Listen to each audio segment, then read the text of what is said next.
ओम शांति। 20 सितंबर 2022। आज की मुरली। बाबा ने आज की मुरली में हमें बहुत सारे ऐसे पॉइंट्स दिए हैं जिनसे हम अपने पुरुषार्थ की स्पीड को फास्ट कर सकते हैं और जिनसे हम गहराई में ये जान सकते हैं कि बाबा हमसे क्या चाहते हैं। हम क्या ऐसा करें कि हम सतो प्रधान बन जाएं, हम बदल जाएं, ट्रांसफॉर्म हो जाएं पूरी तरह से। तो आज की मुरली में सारी की सारी मुरली में जो मुख्य पॉइंट्स बाबा ने दिए हैं, अगर उनको डिवाइड किया जाए तो उनमें 4 मुख्य पॉइंट्स हैं जिनके ऊपर बाबा बात करना चाहते हैं। पहला, रिस्पॉन्सिबिलिटी। इसमें बाबा ने बताया है कि हम बच्चों की क्या रिस्पॉन्सिबिलिटी है। दूसरा, राइट मेथड। सही तरीका, सही टेक्निक क्या है, सही विधि क्या है कि हम सतो प्रधान बने। उसके बाद बाबा ने हमारी ये जो पढ़ाई है, स्पिरिचुअल स्टडी है, बाबा ने इसका महत्व बताने की कोशिश की है। मुरली में बार बार ऐसे पॉइंट्स दिए हैं जिनसे हमें ये समझ में आए कि हम सच में स्टूडेंट्स हैं, ये हमारी रूहानी पढ़ाई है, हम ये क्यों पढ़ रहे हैं और इसकी वैल्यू क्या है। और दूसरा, जो चौथा पॉइंट बाबा ने हमें बताया वो है हमारा लक्ष्य, हमारा एम। तो ये 4 चीज़ों के ऊपर ही बेसिकली आज की मुरली चली है मोस्टली। तो पहला है रिस्पॉन्सिबिलिटी कि परमात्मा के बच्चे हम हैं और हमें ये ज्ञान है, तो उस हिसाब से हमारी रिस्पॉन्सिबिलिटी क्या है। सही विधि क्या है सतो प्रधान बनने की। So second was method.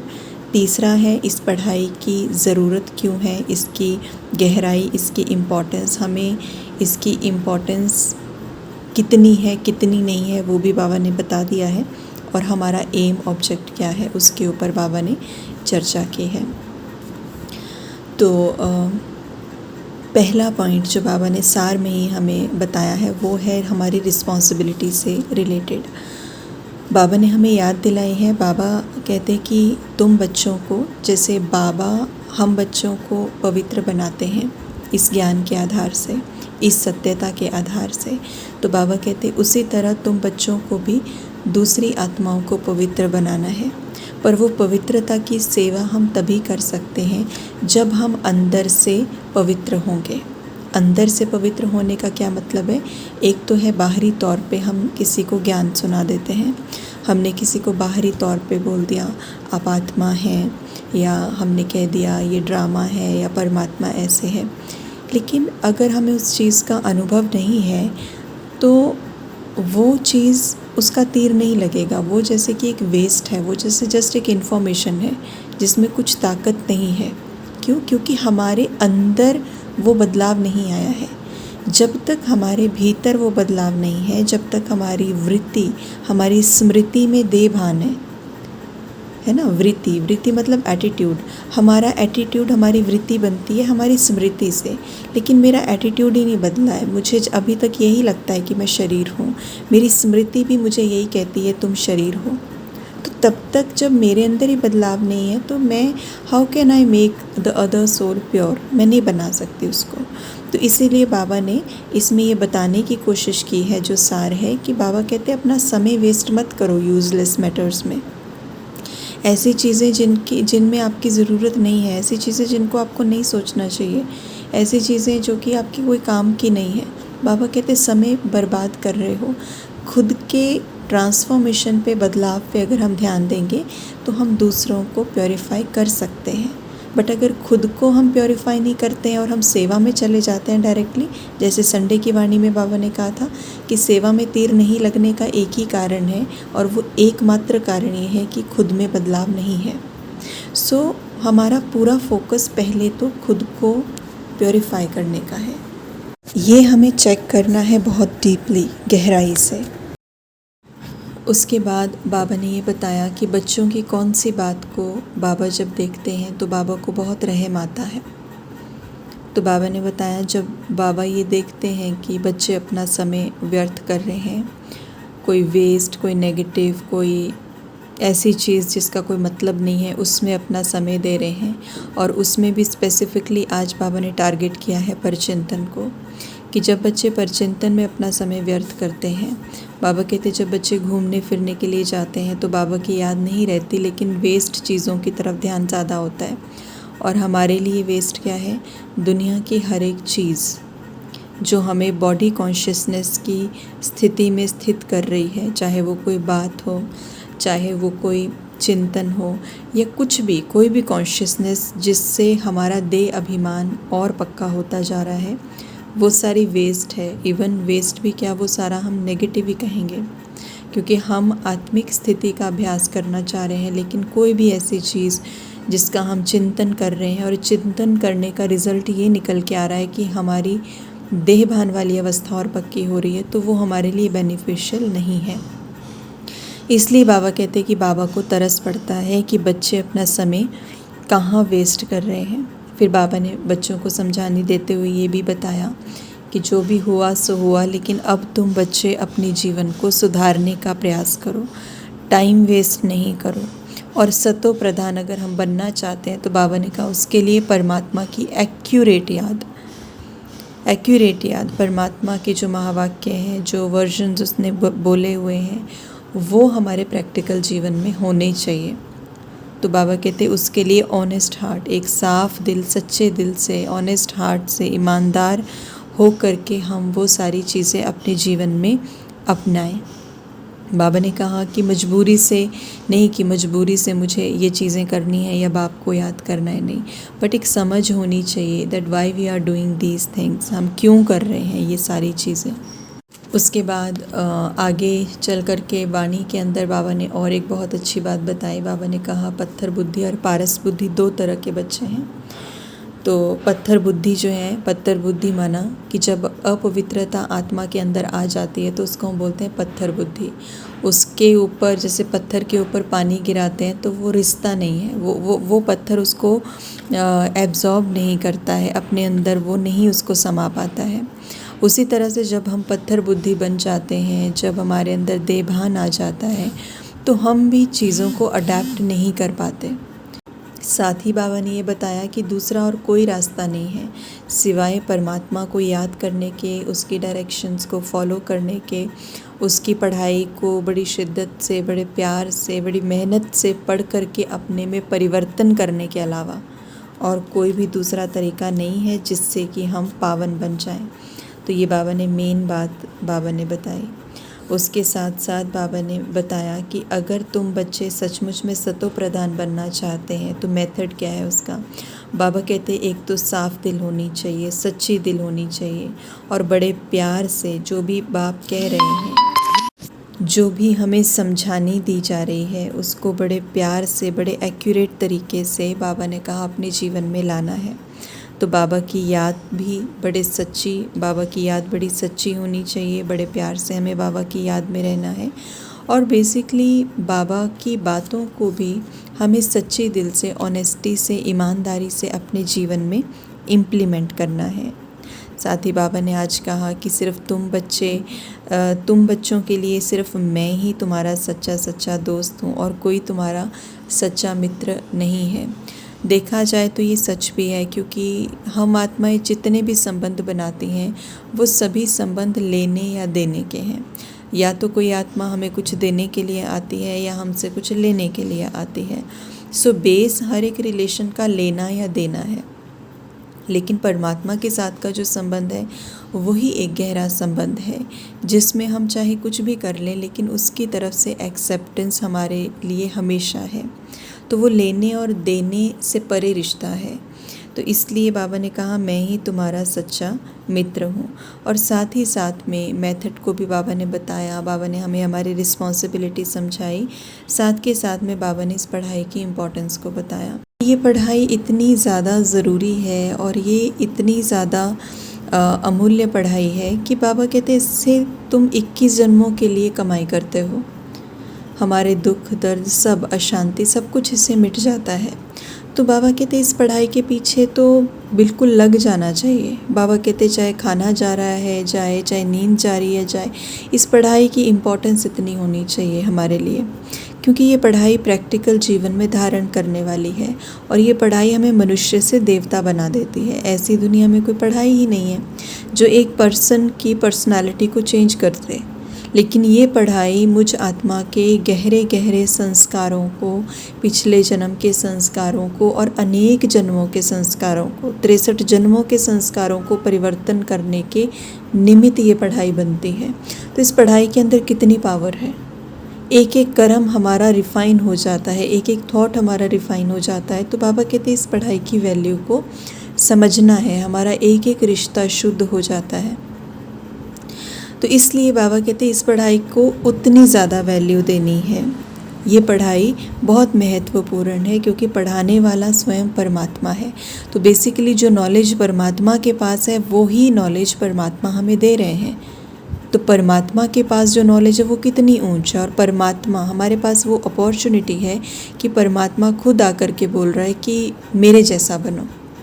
Normally आप देखिए कि कोई एक्टर है या कोई एक्ट्रेस है या कोई ऐसे बॉडी बिल्डर हैं या कोई और दुनिया में कोई है, कोई खेल बहुत अच्छे से खेलते हैं, कोई स्पोर्ट्स पर्सन है, तो हम और वो बहुत बढ़िया है ना, मान लो रोनाल्डो है या कोई बहुत बड़े बड़े जो होते हैं, तो हम उनके पास जा कर के बोलेंगे कि आप बताओ आप ऐसा कैसे बने, आपने जो टेक्निक फॉलो की वो आप हमें बताओ।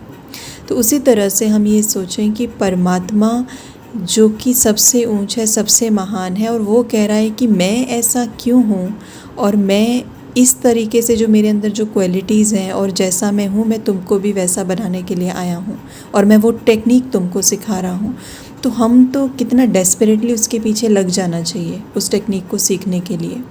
तो इसलिए बाबा ने पढ़ाई के महत्व को बताया, और बाबा पढ़ा क्या रहे हैं, जैसा वो खुद है वो वही पढ़ा रहे हैं, अपने जैसा बनाने के लिए पढ़ा रहे हैं। इसलिए देवी देवता वो तो हमारा एम ऑब्जेक्ट है ही, लेकिन परमात्मा ने हमें मास्टर गॉड का टाइटल भी दिया है। वो क्यों? क्योंकि वो हमें अपने जैसा बनाते हैं। फिर बाबा ने कहा एक और मेहनत करनी है इस पढ़ाई में कि स्वयं को भी आत्मा देखना है और दूसरे को भी आत्मा देखना है। ये बड़ी मेहनत है। यही सिर्फ यही एक बात जो है, यही एक बात हमें इसके ऊपर बहुत बहुत ज़्यादा मेहनत करनी है, बहुत मेहनत करने की ज़रूरत है इसके ऊपर। तो इसलिए बाबा ने कहा तुम्हारा जो पुरुषार्थ का लेवल है ना वो बहुत ऊंचा होना चाहिए, मेहनत का लेवल बहुत ऊंचा होना चाहिए। तो बाबा कहते कोई भी गलती तुम्हें नहीं करनी है, पूरा अवेयर रहना है, पूरा अटेंशन देना है। और बाबा ने एक प्रश्न पूछा आज। बाबा कहते तुम खुद से पूछो तुम यहाँ क्यों आए हो, क्या करने आए हो, तुम्हारा एम क्या है।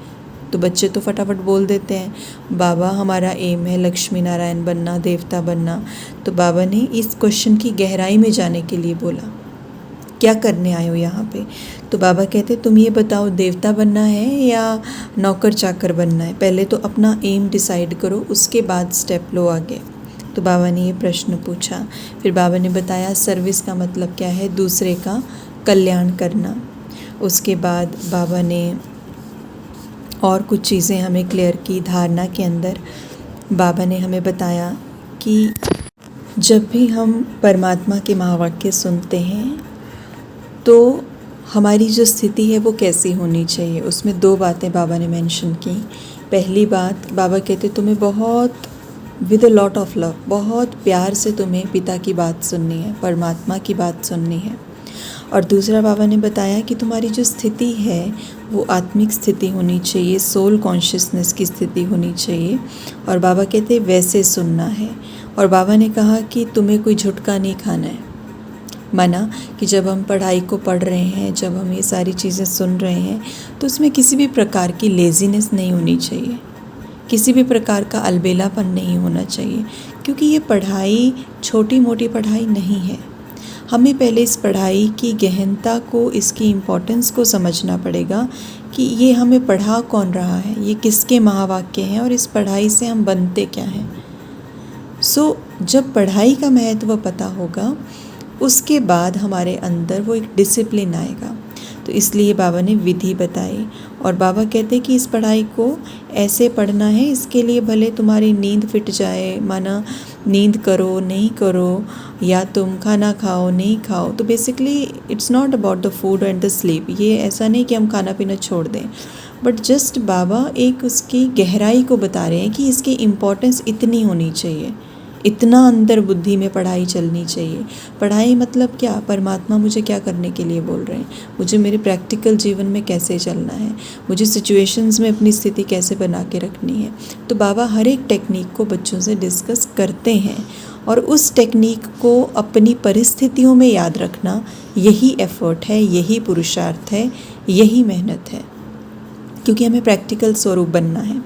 उसके बाद बाबा ने वरदान में, बड़ा सुंदर वरदान, और बाबा ने वरदान में कहा कि वरदान में जो बाबा ने हमें मैसेज दिया वो ये था कि हम बच्चे कई बार हमारे जीवन में व्यर्थ चलता है, नेगेटिव चलता है, तो हमारा एक कंप्लेंट रहता है बाबा से, शिकायत रहती है कि बाबा कुछ चीज़ों के बारे में हमें पता है, नहीं मुझे सोचनी है, मुझे ये नहीं करना है, लेकिन स्टिल मुझे पता होते हुए भी मैं वो चीज़ कर देती हूँ या कर देता हूँ। कुछ संस्कारों के वशीभूत हो जाते हैं, कोई वेस्ट चीज़ है, कोई नेगेटिव चीज़ है, बट मैं उसको ट्रांसफॉर्म नहीं कर पा रही, बदल नहीं पा रही, उसका पॉजिटिव नहीं बना पा रही, मैं उसी चिंतन में हूँ, मेरा चिंतन नहीं बदल रहा। द क्वालिटी ऑफ माई चिंतन, माई चर्निंग इज़ सेम, वो सेम ही है। तो बाबा वो चेंज नहीं हो रही, मैं क्या करूँ, मैं कहाँ गलत हूँ। उसके लिए बाबा ने आज एक विधि वरदान में बताई। बाबा ने बड़ी अच्छी लाइन कही, ये हमें अंडरलाइन कर लेनी चाहिए।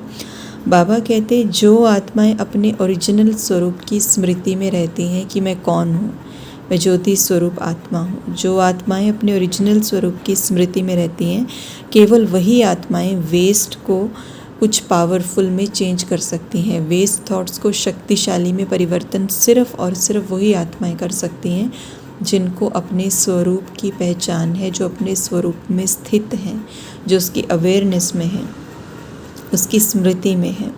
तो बाबा कहते, तो ऐसी आत्माएं जो हैं, चाहे वेस्ट टाइम जो है, चाहे वेस्टफुल टाइम है, चाहे कंपनी है, चाहे एटमॉस्फेयर है, उनको किसी चीज़ का फ़र्क नहीं पड़ेगा। वो हर एक चीज़ को प्रोडक्टिव में चेंज कर देगी, हर एक चीज़ को किसी पावरफुल थॉट में या पावरफुल ऑरा में कन्वर्ट कर देगी। वो हर एक उस चीज़ से भी पॉजिटिविटी उठा लेगी। तो बाबा ने कहा कि वो चाहे ब्राह्मण परिवार में सेवा है, चाहे रिश्तों में कुछ रिश्ते निभा रही है, कर्म में आ रही है, वो आत्मा लाइट ही रहेगी। और सबसे बड़ी बात बाबा ने कहा कि उस आत्मा के ऊपर पुराने स्वभाव, पुराने संस्कार, पुराने संसार, इन चीज़ों का फ़र्क ही नहीं पड़ेगा, पुरानी चीज़ों का फ़र्क ही नहीं पड़ रहा। रीज़न क्या है? क्योंकि वो आत्मा ये समझ चुकी है कि मैं कौन हूँ। आप सोचिए, जब हम आत्मिक स्थिति में होते हैं तो देह से रिलेटेड कोई चीज़ हमें परेशान नहीं करती, लेकिन जैसे हम ये भूल जाते हैं मैं आत्मा हूँ और हम ये बोलते हैं मैं तो शरीर हूँ, हमें सब कुछ डिस्टर्ब करने शुरू कर देता है। तो इसलिए हमें बाकी किसी चीज़ के ऊपर ध्यान देने की ज़रूरत नहीं है कि मैं ये कर लूँ, मैं वो विकार को भगा दूँ, मैं वो विकार को भगा दूँ। खाली एक चीज़ करने की ज़रूरत है, पहला चैप्टर पक्का करने की ज़रूरत है, मैं कौन हूँ। जितना जितना हम इस अभ्यास में, जितना जितना हम इसको इंटरेक्शन में लेके आएंगे, जब हम किसी से बातचीत करते हैं, कर्म करते हैं, जितना जितना ये स्मृति हमें रहेगी कि मैं कौन हूँ, सामने वाला कौन है, ये स्थिति हमारी सहज बनती जाएगी। स्लोगन में बाबा ने बताया कि अगर बेफिक्र बादशाह बनना है तो अपना मन, बुद्धि, तन, मन, धन सब बाप को समर्पित कर दो, क्योंकि तन, मन, धन, तन शरीर ये भी अपनी तरफ आकर्षित करता है हमें, मन में चलने वाले संकल्प जो है वो भी अपनी तरफ आकर्षित करते हैं, स्वभाव, संस्कार, ये सब हमें अट्रैक्ट करता है अपनी तरफ, और पैसा, वेल्थ, प्रोफेशन, जॉब, ये इस तरह की चीज़ें भी अपनी तरफ अट्रैक्ट करती हैं, प्रॉपर्टी, और इनसे फिर डिस्टर्बेंस क्रिएट होती है, क्योंकि ये सारी चीज़ें कहीं ना कहीं देभान में लाने वाली होती हैं। जो बाबा ने कहा ना, शरीर और जो धन है ये तो चलो फिज़िकल है, मन फिज़िकल नहीं है, लेकिन ये कैसे हमें देभान में ला रहा है? क्योंकि हमारे मन में अभी जो संकल्प चल रहा है, स्वभाव चल रहा है, वो बॉडी कॉन्शियसनेस वाला ही चल रहा है। हमारा जो संस्कार पक्का होता जा रहा है, या 63 जन्मों का जो संस्कार है वो बॉडी कॉन्शियसनेस वाला है। इसीलिए बाबा कहते हैं कि अपनी बुद्धि ना चलाओ, ये सारी चीज़ें मुझे समर्पित कर दो, मुझे दे दो, I will take care of it, मैं देख लूँगा, तुम बस अपने पुरुषार्थ पे लगाओ, ये सारी चीज़ें मुझे दे दो, क्योंकि ये तुम्हें अट्रैक्ट कर रही हैं, ये तुम्हें पुरुषार्थ करने नहीं दे रही हैं। तो मन भी तुम्हारा नहीं, मतलब मन अब मेरे अकॉर्डिंग जो मैं कहता हूँ तुमको वो मानना है। तो इसलिए ये सारी चीज़ें बाबा ने कहा मुझे सरेंडर कर दो। ओम शांति।